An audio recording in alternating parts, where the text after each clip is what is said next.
Valérie, 47 ans. C'était en 2019, donc cela fait tout juste 2 ans maintenant, suite à une coloscopie. Donc environ 15 jours après, le gastro-entérologue me téléphone pour me dire qu'il voulait me voir assez rapidement en consultation. Donc forcément, je me suis inquiétée et je lui ai demandé ce qu'il en était. Donc là, il m'explique dans les grandes lignes que sur les 2 polypes qu'il avait retirés, un était cancéreux. Et donc en 2013, à l'apparition des premiers symptômes que j'ai ressentis, donc j'ai fait un premier examen donc, qui n'avait rien révélé d'anormal. Et donc il aura fallu attendre 6 ans pour qu'un nouvel examen soit programmé suite à un changement de médecin traitant. Et donc là, c'est à ce moment-là qu'on a découvert vraiment ce qui n'allait pas, et donc ce cancer qui couvait en fait, un cancer du côlon. Donc même si c'est dur à entendre, j'en étais soulagée de savoir que les symptômes qu'envoyait mon corps, tous ces signaux d'alerte en fait, étaient justifiés. Donc malheureusement trop tard, puisque le cancer s'était déclaré, mais heureusement suffisamment tôt pour être sauvé.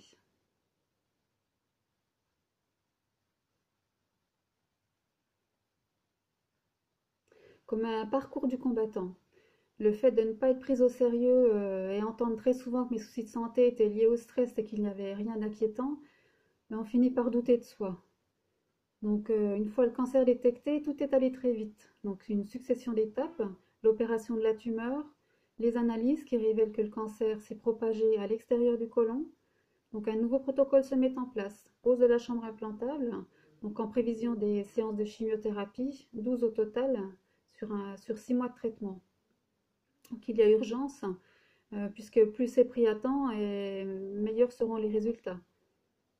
Donc heureusement, j'ai pu compter sur le soutien de mes enfants, mon compagnon et toute ma famille, mes collègues et amis, et une en particulier, donc Nathalie, qui m'a accompagnée durant tout mon parcours de soins, qui a vraiment été présente à mes côtés, et Isabelle, hein, donc préparatrice en pharmacie, qui m'a établi un protocole de soins en homéopathie, puisqu'elle s'est spécialisée en homéopathie oncologie.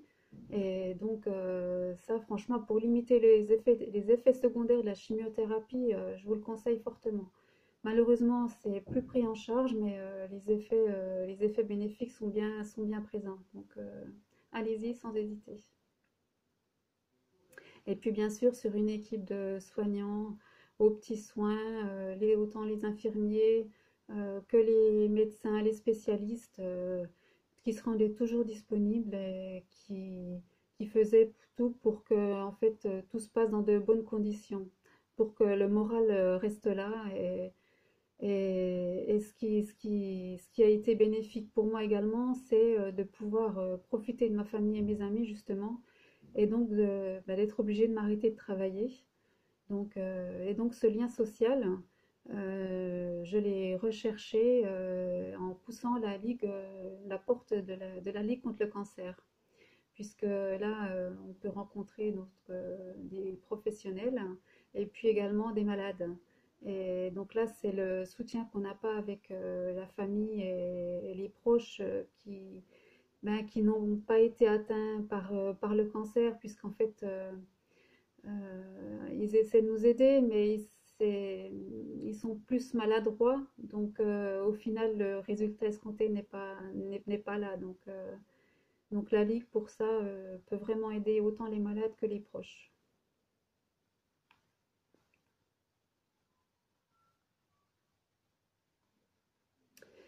Actuellement, donc, je suis en rémission du cancer du côlon.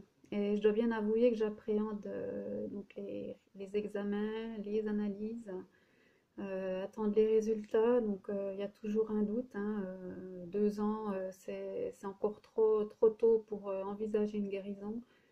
Donc il faut patienter et ne pas douter, c'est pas évident.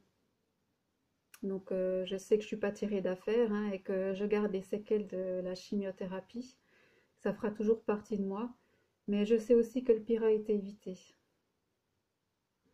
En pleine évolution professionnelle à l'autre bout de la France au moment du traitement, Donc je suis revenue dans ma région et j'occupe un nouveau poste à temps complet.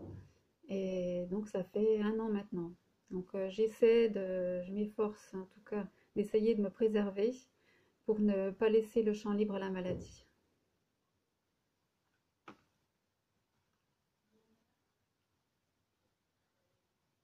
Quand on parle de dépistage, on peut se dire je n'ai pas envie, c'est une perte de temps.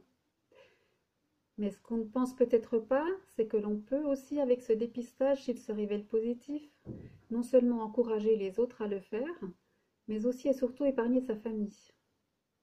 Parler de ce que j'ai vécu, faire réfléchir et pousser les gens à se faire dépister. Donc c'est le message que je veux faire passer. Ça n'arrive pas qu'aux autres et ça, on n'arrête pas de nous le dire. Donc c'est oui, le jour où ça nous touche, malheureusement qu'on s'en rend compte. Donc dans ma famille proche, ma fille aînée, mes sœurs, donc ont dû faire une coloscopie suite à ce cancer que j'ai déclaré pour vérifier que tout allait bien chez eux. Et quand est arrivé le tour de mes parents, donc c'est là où j'insiste bien sur le fait d'en parler à sa famille, c'est que mon papa, donc on lui a retiré un polype. Donc moi j'en avais deux, lui en avait un. Et bien le sien, en fait il était grand temps de l'enlever parce qu'il serait resté plus longtemps. Il commençait à se dégrader et donc le cancer pointait le bout de son nez pour lui. Donc pensez-y. Le dépistage du cancer colorectal surtout, ne l'oubliez pas. Merci.